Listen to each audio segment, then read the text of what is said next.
성령이 기도하는 무리에게 임했습니다. 엄청난 영적 경험을 체험합니다. 영적인 경험에 빠져 있으면 안 됩니다. 하지만 영적인 체험은 반드시 우리 신앙생활에 필요합니다. 영적으로 하나님을 강하게 체험하고 나면 신앙의 한 눈금이, 커다란 눈금이 지나갑니다. 여러분, 흔들리지 않죠. 힘들 때마다 그 능력으로 우리를 붙잡아 준다는 것입니다. 성령이 기도하는 공동체에 바람처럼 임했고 불처럼 임했습니다. 각 사람 머리에 불이 떨어졌습니다. 여러분, 성령의 감동으로 그 성령이 공동체 전체를 장악해 버렸어요. 그들이 성령의 충만함을 받았는데 예루살렘 전역에 소동이 일어납니다. 베드로가 성령의 감동을 받아서 다락방 문을 박차고 나간 거예요. 성령 받은 사람들이 광장으로 뛰어나간 겁니다. 여러분 성령 받고 교회 안에 머물러 있으면 안 됩니다. 복음 들고 뛰어나가야 됩니다. 그들이 하나님의 큰 일을 선포하기 시작합니다. 베드로의 입술을 통해서 성령이 베드로를 완전히 장악해버렸어요. 성령의 말하게 하심을 따라 베드로가 설교합니다. 이것은 사람의 메시지가 아닙니다. 이것은 성령의 메시지였던 거예요. 지난주에 살펴봤다시피 베드로 설교의 핵심 포인트가, 지난주에 살펴본 내용은 뭐였냐면 첫 번째 포인트가 이거였습니다. 800년 전에 요엘 선지자를 통한 그 예언이 오늘 성취된 것이다. 너희들은 지금 우리가 술에 취했다라고 얘기하는데 그렇지 않다. 이것은 800년 전에 하나님께서 선지자 요엘을 통해서 말씀하신, 자녀들은 예언을 하게 될 것이며 성령이 임하면 아비들은 꿈을 꿀 것이다. 늙은이들은 환상을 볼 것이다. 오늘 그 성령이 예언대로 임한 것이다. 베드로의 메시지가 너무나도 파워풀합니다. 너무나도 담대해요. 사람들이 충격을 받았습니다. 성령이 임하면 사람이 담대해집니다. 여러분, 전 여러분이 담대한 믿음 가지시길 바랍니다. 입술에 엄청난 파워가 생깁니다. 강렬한 메시지가 흘러 넘치는 거죠. 오늘은 베드로의 설교 두 번째 포인트입니다. 지난주에 살펴본 첫 번째 포인트가 800년 전에 요엘을 통해서 약속하신 그 성령이 오늘 우리에게 부어졌다. 이제 두 번째 포인트로 넘어가는데요, 이겁니다. 베드로의 설교의 흐름이 어떻게 가고 있냐면, 요엘을 통해서 약속되었던 성령 강림의 성취에서 이제 베드로가 설교의 흐름을 어디로 끌고 가냐? 성령 강림을 예수 그리스도께로 끌고 갑니다. 예수 그리스도와 성령 강림을 연결합니다. 성령이 임한 것은 예수님의 스토리, 구속사의 스토리의 한 연결선이라는 것입니다. 성령 강림과 예수 그리스도의 사역은 하나로 연결되는 사역이라는 것입니다. 그러니까 성령 강림은 예수님의 이야기의 연장선상이다. 하나님의 구속사의 긴 스토리다, 이겁니다. 성령 강림 사건의 뿌리는 예수님이다라는 것입니다. 예수 없이 성령은 없습니다. 여러분, 이게 중요합니다. 예수 없이 성령은 없어요. 베드로가 성령이 충만해지자 이 설교가요 일목요연해집니다. 성령이 충만해지자 설교가 단순해지고 설교가 쉬워지고 심플해지는데 그 안에 그 하나님의 구속의 역사가 다 들어간 겁니다. 22절 함께 봉독합니다. 시작. 이스라엘 사람들아, 이 말을 들으라. 너희도 아는 바와 같이 하나님께서 나사렛 예수로 큰 권능과 기사와 표적을 너희 가운데서 베푸사 너희 앞에서 그를 증언하셨느니라. 아멘. 하나님께서 예수 그리스도를 이 베드로의 설교를 듣고 있는 이스라엘 백성들에게 예수의 삶을 보여줬다는 것입니다. 예수의 삶은 무엇입니까? 사람들이 들끓던 예루살렘, 가버나움, 베데스다, 사람들이 많이 모이는 곳, 그리고 사람들이 예수께 모여들었죠. 그곳에서 예수님의 생애 동안 권능과 기적과 표적을 너희들에게 보여주었지 않느냐? 예수님의 생애는 권능의 생애였고 기적의 생애였고 표적의 사인의 시대였다, 이겁니다. 죽은 자를 살리셨고 병든 자를 고치시고 귀신을 내어 쫓으시고 바다를 꾸짖으시고 물고기 2마리와 보리떡 5개로 5,000명 먹이셨다. 영혼들을 구원했다. 하나님 나라의 일을 선포했다. 그의 손길이 머무는 곳마다 권능과 기적과 표적이 나타나지 않았느냐? 그가 나타낸 사인, 표적은 무엇인가? 하나님의 영광과 하나님의 권능과 하나님의 나라와 복음의 메시지였다는 것입니다. 그런데 그럼에도 불구하고 너희가 예수를 알아보지 못했다는 것입니다. 이어서 베드로가 무슨 얘기를 합니까? 십자가 사건으로 이끌고 가고 있습니다. 베드로가 예수님의 권능 있는 생애, 그런데 너희가 그 예수를 알아보지 못했다. 그리고 이제 십자가 사건으로 이끌고 가는 거예요. 23절 함께 봉독합니다. 시작. 그가 하나님께서 정하신 뜻과 너희가 법 없는 자들의 손을 빌려 못 박아 죽였으나. 아멘. 십자가는 하나님의 뜻이었습니다. 십자가는 하나님의 계획이었습니다. 십자가는 우리를 구원하시려는 하나님의 계획이었어요. 하나님이 디자인하신 구원의 계획이었습니다. 예수님이 갑자기 아무 예고 없이 뜬금없이 어느 날 십자가에 달리신 것 아닙니다. 이것저것 다 해보다가 안 돼서 십자가를 지신 게 아니라고요. 십자가는 하나님의 계획이었고 예수님 그걸 알고 하나님의 뜻에 온전히 순종하신 거예요. 예수님께서 십자가를 지심으로 우리의 구원을 이루셨습니다. 하나님의 뜻을 미리 아신 바 되었다라는 의미죠. 그런데 그 예수를 십자가에 누가 못 박았는가? 바로 너희들이라는 것입니다. 여러분이 십자가에 예수를 못 박았습니다. 제가 예수를 십자가에 못 박았어요. 너희가 법 없는 자들의 손을 빌려 예수를 죽였다는 것입니다. 법 없는 자들은 누굽니까? 율법을 갖지 못한 자들, 이방인들, 로마 병사들을 얘기합니다. 로마 병사들이 예수님을 못 박았지만 그들의 손을 빌린 것은 너희다. 니들이 그들에게 사주했다. 여러분이 십자가에 예수를 못 박았습니다. 우리가 예수를 십자가에 못 박은 것입니다. 우리의 교만이 예수님을 십자가에 못 박았고, 우리의 이기적인 이 본성이 예수님을 십자가에 못 박았고, 우리의 교만함이 예수님을 십자가에 못 박았고, 우리의 탐욕스러움이 예수님을 십자가에 못 박았고, 우리의 음란함이 예수님을 십자가에 못 박았고, 우리의 고집과 아집이 예수님을 십자가에 못 박았다는 것입니다. 로마인이나 유대인이 죽인 게 아니라 우리가 예수님을 죽인 자들입니다. 그런데 예수님께서 그 예수를 죽음에 머물게 하시지 않았다는 것입니다. 하나님의 사망의 고통을 풀어주셨다는 것입니다. 그래서 십자가를 설교한 후 베드로는 부활을 설교합니다. 24절입니다. 시작. 하나님께서 사망의 고통에서 풀어 살리셨으니 있을 수 없습니다. 아멘. 예수님은 죽음보다 더 크신 분이라는 의미입니다. 사망이 그를 붙들어둘 수 없었다는 것입니다. 사망이란 죄의 권세 아래에 있는 것입니다. 죄가 예수님을 붙잡아둘 수 없었다. 죽음이 예수님을 붙잡아둘 수 없었다. 하나님께서 우리를 사망에서 풀어주셨다는 것입니다. 우리를 죄에서 풀어주셨다는 것입니다. 그래서 예수를 십자가에 못 박고 그 예수에게 승리를 주셨다. 그 예수를 부활시키셨다. 이것이 복음의 메시지입니다. 이것이 승리죠. 예수님이 사망에 얽매일 수 없다는 말은 우리도 역시 사망에 얽매일 수 없다. 우리도 죄에 얽매일 수 없다는 것이죠. 그리스도인은 사망 권세가 얽매여서 사망 권세가 묶어둘 수 없는 것이 우리의 신분의 변화라는 것입니다. 여러분, 사망이 우리를 더 이상 주장할 수 없습니다. 더 극적으로, 더 극단적으로 얘기하면 어쩌면 우리는 죽음을 기다리는 자들입니다. 죽음을 넘어선 소망을 바라보는 자들입니다. 죽음이 우리를 붙잡아둘 수 없지만 우리는 그 죽음 너머를 바라보는 자들이죠. 그런데 왜 오늘 우리가 여기 살아야 됩니까? 왜 오늘 우리가 여기에 있어야 됩니까? 잠시 동안 이 땅에서 해야 할 일이 있기 때문이죠. 하나님이 우리에게 맡겨주신 것이 있습니다. 무엇을 맡기셨어요? 성령을 우리에게 부어주시고 우리로 하여금 권능을 주시고 우리의 그 나사렛 예수의 이름을 맡기신 것입니다. 이 복음을 우리에게 맡기셨어요.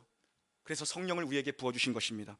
권능을 받아 이 일 십자가와 부활의 증인이 되어 살라고 하나님께서 허락하신 이 시간을 살아가면서 그 부활의 증인으로, 권능의 증인으로, 십자가의 증인으로 살라고 우리에게 성령을 주신 겁니다. 복음의 능력을 드러내시기 위해서 성령을 주신 거예요. 부활의 능력이 예수에게만 나타나는 것이 아니라 오늘 우리에게 나타났다는 것입니다. 그래서 베드로는요, 이 오순절 사건을 통해서 베드로가 한 인물을 또 역사 속에서 예화로 끌어들여옵니다. 지난주에는 요엘 선지자, 800년 전에 요엘 선지자를 끌어왔습니다. 그리고 오늘은 다윗을 끌어옵니다. 다윗. 여러분, 성령은요 연결의 영입니다. 성령은 변화의 영입니다. 자녀들을 변화시키고 아비들을 변화시키고 늙은이들을 변화시키는 변화의 영이며 동시에 성령은 연결의 영입니다. 연결의 영이에요. 과거와 현재와 미래를 연결하는, 이 말씀으로 우리의 삶을 연결하는 연결의 영입니다. 아브라함이 부활신앙을 가졌다는 것은 히브리서에 나타납니다.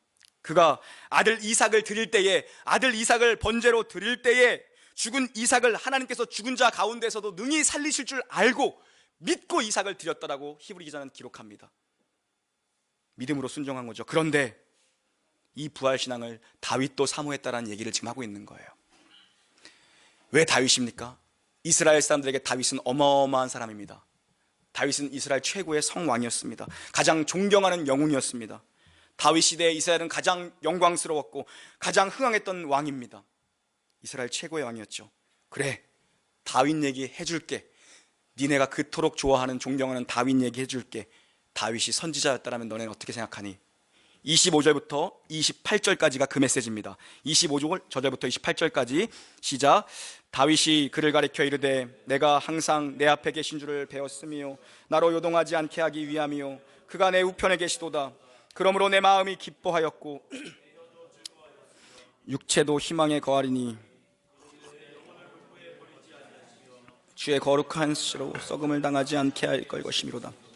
주께서 생명의 길을 내게 보이셨으니 주 앞에서 내게 기쁨이 충만하게 하시리로다 하였으므로. 아멘. 베드로가 시편 16편의 다윗의 고백이 연결된 것입니다. 깨닫게 하신 거죠. 성령께서요. 성령은 말씀을 들을 때 깨닫게 하시고 우리의 삶의 현장에서 우리를 말씀으로 지도하시고 깨닫게 하십니다. 연결시키는 거죠. 말씀을요.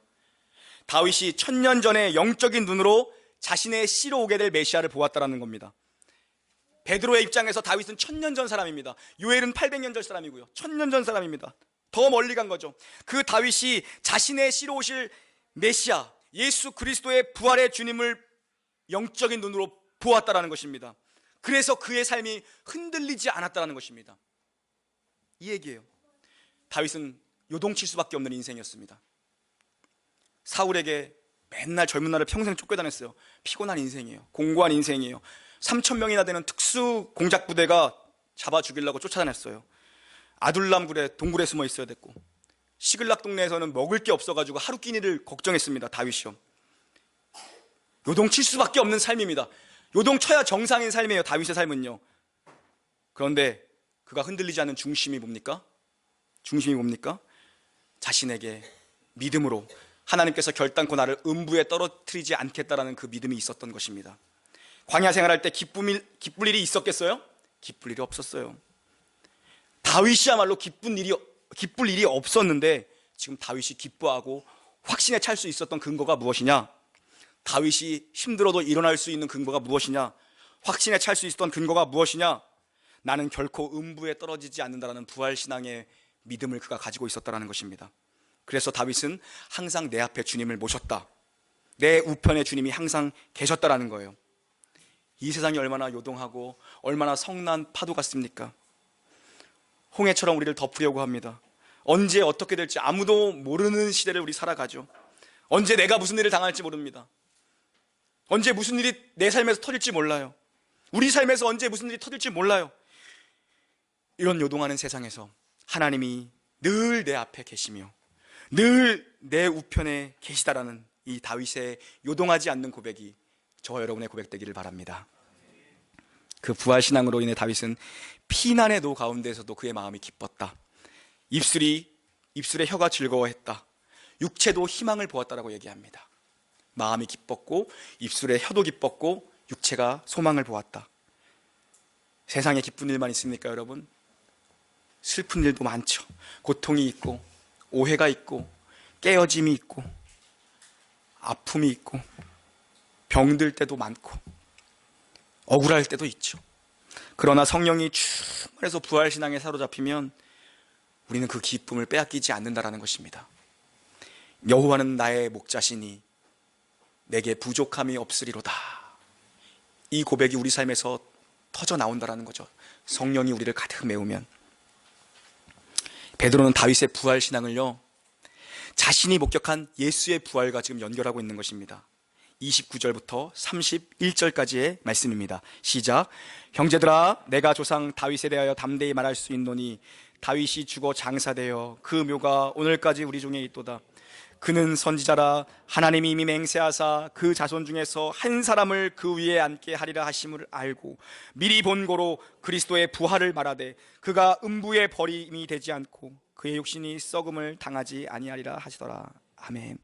다윗이 영적인 눈을 들어서 그 곤고한 상황에서 자신의 씨에서 태어날 메시아를 믿고 바라봤다라는 것입니다.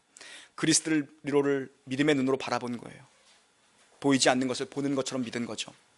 그리고 베드로는 이 예수의 부활을 자신들이 직접 목격했다라고 합니다.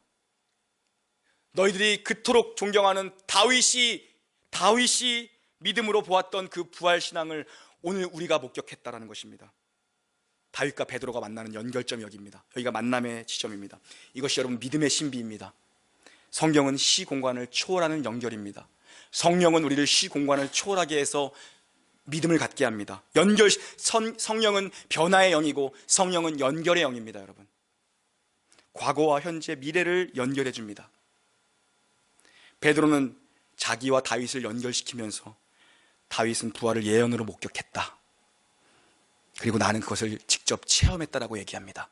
다윗이 믿음으로 바라보던 것이 지금 너희가 보고 있는 이것이다라고 얘기하는 것입니다.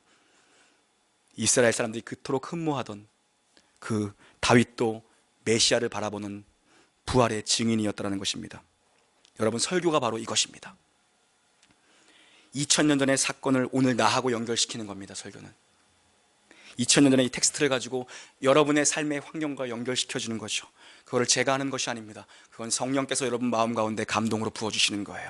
깨닫게 하시는 거죠. 여러분의 삶의 정황과 말씀을 연결시키게 하는 것입니다. 그래서 돌파구를 갖게 하는 거고 살아갈 방향을 지도하시는 거죠. 내 앞에 주님이 보이는 거죠. 성령이 충만하면 나를 보지 않습니다. 성령이 충만하면 예수님을 보게 됩니다. 성령은 반드시 우리를 예수 그리스도께 인도합니다. 성령은 우리를 다른 곳으로 인도하지 않아요. 성령은 반드시 우리를 예수 그리스도, 그분의 말씀 앞으로 우리를 인도하십니다. 그래서 성령 충만한 사람은 나를 보지 않아요. 사람에게 주목하지 않아요. 성령 충만한 사람은 예수님 봅니다. 우리가 상대적으로 우리 교회도 그렇고요, 남자분들보다 여자분들이 객관적으로 예쁘죠? 아름답잖아요. 그런데 이상하게도 여자분들이 더 외모에 많은 시간과 돈과 에너지를 투자하고 불만도 많아요. 뭐 남자들은 뭐 저만 그런지 모르겠는데 저는 면도도 거울 보면서 안 해요. 샤워하면서 한다고요. 샤워하면서, 운전하면서 자동 면도기로 하고요. 거울 보면서 안 해도 돼요. 어디에 털이 난지 아니까 그냥 안 해도 된다고요. 로션 떨어지면은 핸드크림 그냥 바르거든요. 핸드크림도 발라도 대신 좀 많이 발라요. 싸니까 좀 많이 발라요. 그 얼굴에 붙이는 마스크팩, 그것도 저는 한 장 갖다가 3번에 나눠서 해요. 3번 써요. 한 번 500원짜리 뜯으면. 네. 뭐 남자분들 뭐 식물나라, 뭐 니베아, 그런 거 3,000원짜리 뚜껑 열어가지고 쓰는 거 그거 막 바르잖아요. 여자들 근데 화장품 그거 얼마나 비싸요. SK2 사달라고 난리인데, 난리라고요. SK2 그거 사달라고. 나는 3,000원짜리 니베아 쓰고 뭐 하는데 500원짜리를 3번에 쓴다고요. 저는요. 니베아 발라도 괜찮더라고요. 피부 좋잖아요. 객관적으로 여자들 얼굴이 남자들보다 아름다운 게 하나님이 그렇게 만드셨잖아요. 그죠? 근데 왜 여자가 외모 때문에 더 불행합니까? 자기 얼굴을 너무 많이 봐서 그래요. 남자들은 잘 안 보잖아요. 아침에나 보고 뭐 점심 먹거나 한번 화장실 양치하면서 보는 거지. 그냥 뭐 샤워하면서도 거울 안 보고 하고 그러잖아요. 그래서 뭐 환풍기도 안 틀어. 저는요 그냥 뿌해도 되니까, 거울 볼 일이 없으니까. 새벽에 가끔 머리가 이상하면 거울 안 보고 나왔구나 이렇게 좀 생각해 주세요. 근데 여자들은 너무 자기를 많이 묵상해요. 우리 남자들은 주님만 본다고요. 우리는 주님만 아멘 하잖아요. 거짓말 아니에요. 주님만 봐, 주님만. 여자들이 좀 주님을 봤는데 남자들이 주님을 보니. 진짜예요. 내 거짓말 아니야? 왜냐하면 아니 유아실에 뭐 이불대기가 하나 와 있는 거야. 나는 아이고 누가 여기다 이불을 갖다 놨어 막 꿍시렁거렸거든요. 알고 보니까 어떤 집사님 일주일 동안 명절 때 철야했대. 거기서 주님만 보는 거지. 와서 목사도 안 하는데 와서 철야하고 있고. 새벽 예배도 우리 권사님 그 다른 교회 수원에 있는 거기서 이제 따님 집에 애 봐주러 와서 매일 같이 뭐 1년째 나오시는 권사님 계세요. 그분이 그러더라고요 저한테. 이렇게 남자들이, 젊은 날 40대 남자분들이 출근하기 전에 와서 기도하는 교회는 자기는 정말 신앙생활 40년 50년 하면서도 못 봤대요. 소망이 정말 있다고. 소망이. 자리 지키잖아요. 그냥 자리 지키잖아요. 와서 졸더라도 자리 지키나요 일단요. 우리는 주님만 본다고요. 여자분들도 주님만 보시기를 바랍니다. 여러분, 하나님이요, 하나님이 오른손으로 예수님을, 부활하신 예수님을 높이셨다라고 성경 기록해요. 권능의 팔이죠. 권능의 오른손으로 예수님을 높이셔서 보좌 우편에 앉아 계시다. 그리고 아버지의 이름으로 예수 그리스도 통해서 성령을 너희들에게 보냈다라는 것입니다. 그 승리의 주를 바라보라는 것입니다.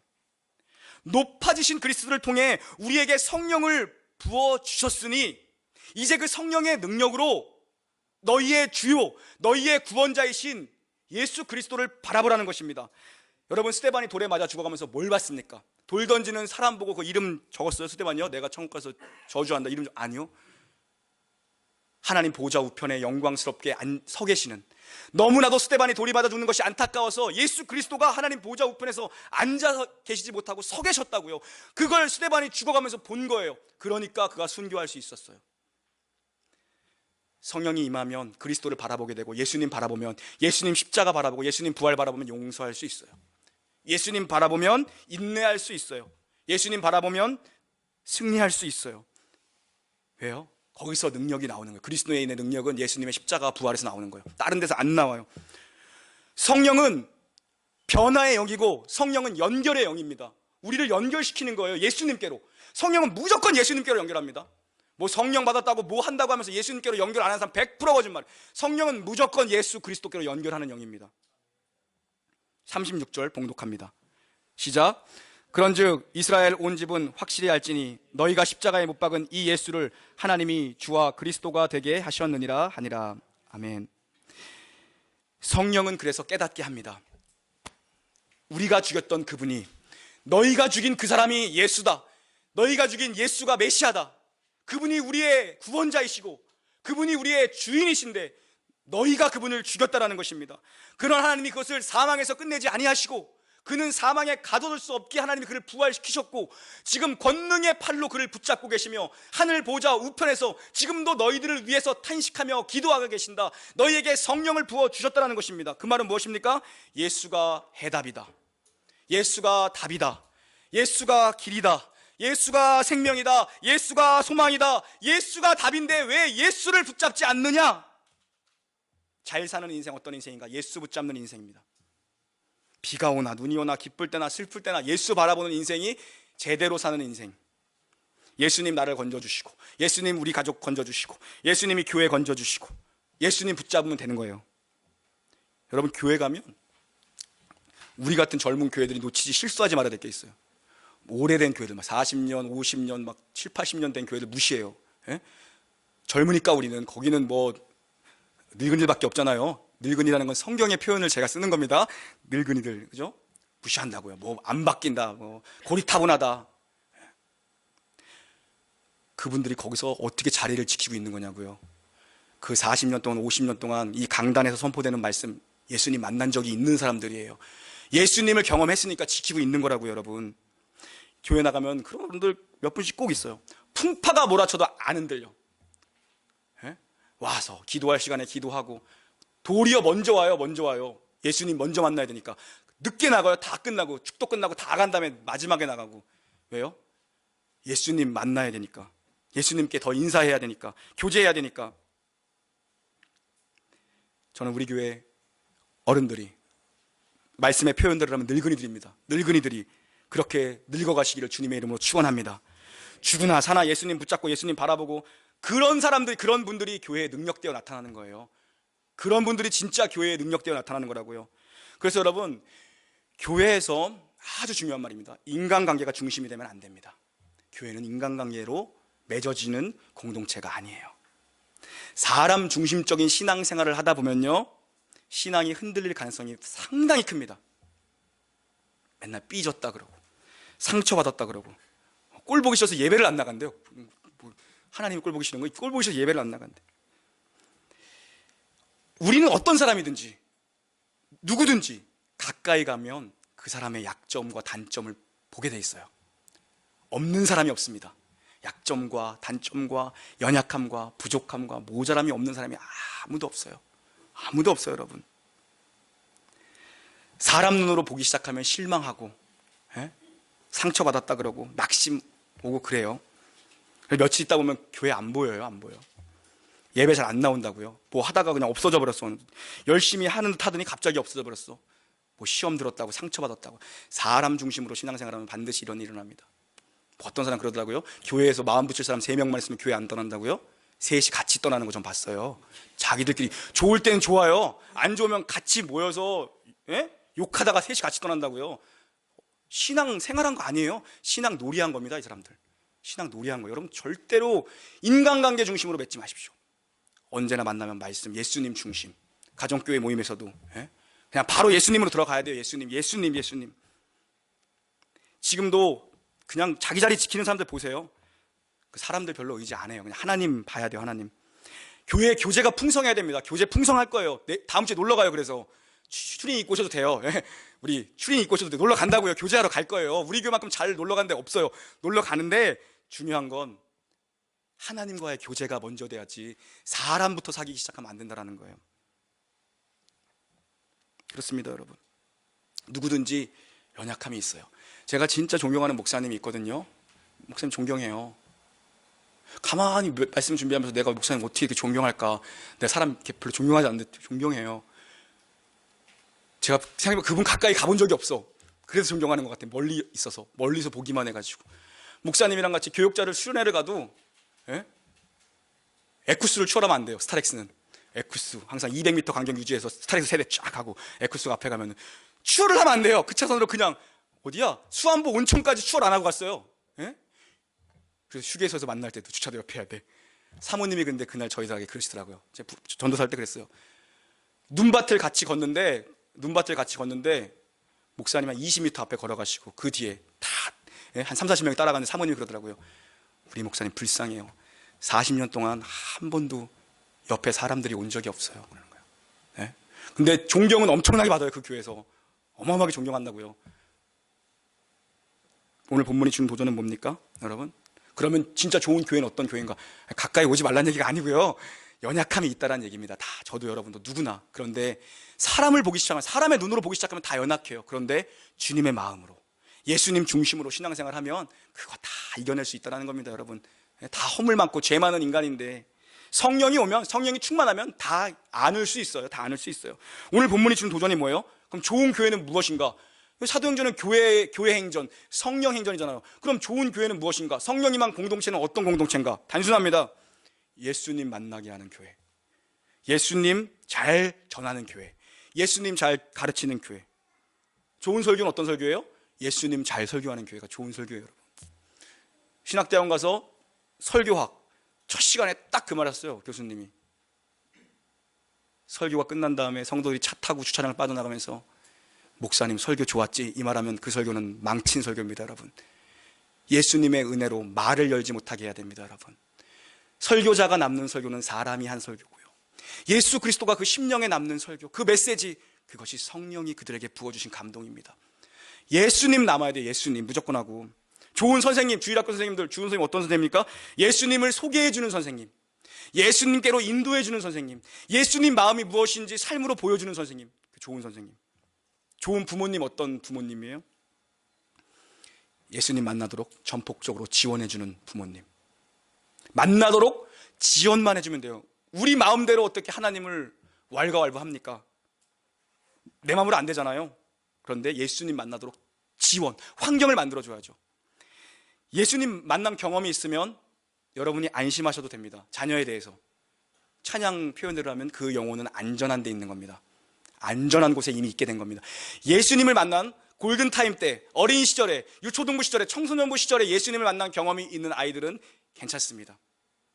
지금 조금 방황할 수도 있지만 괜찮아요. 만난 경험이 있다면. 왜요? 영혼은 이미 안전한 곳에 있기 때문에 나머지는 그냥 옵션이에요. 옵션. 그 예수님 만나도록 부모들이 할 수 있는 일은 뭡니까? 최고의 환경을 만들어줘야죠. 골든타임을 놓치면 힘들어집니다. 공부보다 더 신앙이 중요할 때라는 걸 알려줘야죠. 평생, 지금 골든타임 놓치면 평생 눈물의 제목 되는 거죠. 기도 제목 평생 그 기도만 해야 돼요. 다른 기도 못하죠. 선택권이 오면, 예수님 만난 경험이 없으면 나중에 대학교 가고 선택권이 오면 뭘 선택하겠어요? 예수님 만난 경험이 있는 애는 그 예수님 선택한다고요. 그런데 자기에게 초이스가 주어지면, 결정권이 주어지면 만난 경험이 없는 사람은 뭘 택해요? 집 나가는 걸, 아버지 집 떠나가는 걸 선택해요. 돈 받아가지고 탕자라고요. 탕자. 나간다고요. 20년 30년 뺑뺑 돌다 오는 거죠. 억지로 할 수 없습니다. 그 일은. 우리가 무슨 힘으로 하나님을 만날 수 있게 하겠습니까? 우리가 할 수 있는 건 뭐죠? 그들을 위해서 전폭적으로 기도하고 그들이 정말 신앙생활 제대로 할 수 있도록 환경을 조성해 줘야죠. 가정에서, 교회에서 예수님 얘기하고, 밥 먹으면서도 엄마 아버지가 예수님 얘기하고, 교회에서도 애들이 뛰어놀다가 어른들 모인 데 가 있으면 예수님 말씀하고 있구나. 어딜 가나 여기저기서 예수님 소리를 듣고 자라게 하는 거죠. 예수님, 예수님. 도대체 예수님이 누굴까? 예수님이 뭘까? 교회 중심으로 사는 부모 보면서 그런 환경에서 자라나게 해야죠. 말씀 중심으로. 우리 목사님이 하신 말씀 가지고 또 가정에서 그대로 살아가려고 몸부림치는 그 부모의 모습, 다 환경에 노출시키는 거잖아요. 노출시키는 거. 베드로의 설교가 바로 그것입니다. 성령은 예수님께로 우리를 끌고 간다. 예수님 중심 만들어준다. 예수님 붙잡게 한다. 성령이 하는 일이 그 일이라고요. 도전합니다. 오순절 성령 강림 사건은 공식적으로 임한 교회의 출발, 성령 강림 사건은 하나님께서 디자인하신, 하나님께서 컨설팅하신 그리스도의 구원 사건의 스토리의 연결입니다. 이 모든 일을 하나님이 하셨습니다. 주어가 다 하나님입니다. 우리 주보 보십시오. 있습니다. A 시작. 하나님께서 나사렛 예수로 큰 권능과 기사와 표적을 너희 가운데 베푸사. 주보 B 시작. 그가 하나님께서 정하신 뜻과 미리 하신 대로 내준 바 되어. C 시작. 하나님께서 그를. D 시작. 이 예수를 하나님이 살리신지라. E 시작. 그가 약속하신. F 시작.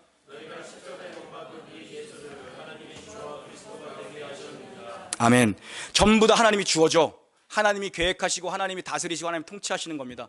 하나님이 주어가 되는 인생이 강한 인생입니다. 여러분 자신의 이름이 주어가 되면 실패한 인생입니다. 하지만 교회에 하나님이 하셨다, 하나님이 떠나지 않는다, 하나님이 예수 안에서 우리에게 능력을 부어주셨다, 주어가 되는 교회는, 하나님이 주어가 되는 교회는 강합니다. 여러분 자녀의 입술에서 하나님이 합격시켜 주실 거야, 하나님이 이루어 주실 거야, 하나님이 다 되게 하실 거야, 하나님이 나를 먹여 살리실 거야, 하나님이 주어가 되게 만들면 그 인생은 승리한 인생이고 강한 인생 된다는 것입니다. 이 모든 일 하나님이 주도하셨습니다. 예수를 통해서만 승리하도록 하나님이 디자인하신 거예요. 그러니까 하나님이 예수를 통해서 이루셨고 너희들에게 성령을 주셨고 예수를 잘 믿으라, 이 얘기를 베드로가 하고 있는 것입니다. 예수를 믿고 세례받고 회개하여 구원을 얻으라, 이게 베드로 메시지의 핵심입니다. 예수 잘 믿어야 됩니다. 여러분 예수님 바라보십시오. 예수님 중심에 모시고 붙잡으십시오. 예수를 통해서만 구원받고 예수를 통해서만 존귀해지고 예수를 통해서만 부활 승리가 우리에게 약속되어져 있습니다. 십자가의 능력이 이 성경책에서 2000년 전에 초대교회 공동체에서 우리 놀라운 교회와 여러분의 삶의 실제가 되기를 주님의 이름으로 축원합니다. 아멘. 찬양하겠습니다.